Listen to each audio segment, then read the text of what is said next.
For every tort, or just about every tort, there's some level of intentionality that's required in order for it to count as a tort.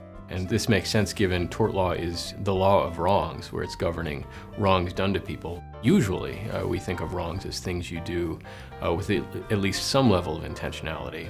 But in tort law, it's on a spectrum, depending on which tort you're talking about, whether you're talking about assault or battery or trespass or negligence.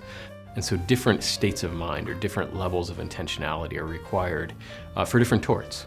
And so you could think of it as something like a spectrum. At one extreme end would be something like, I punched him in the nose and I wanted to. That's exactly what I was trying to do. I punched him in the nose on purpose.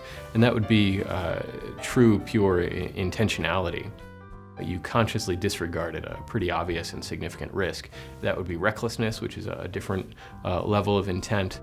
You could have negligence, or carelessness, which is maybe the most intuitive. Just you weren't as careful as you should have been. It was wrong, not because you set out to do it, but because you weren't as careful as you should have been and somebody got hurt. And so there's a whole spectrum of different levels of intent, and depending on what tort you're talking about, it's going to be a different level of intent that's required in order for that tort claim to be valid, for it to succeed.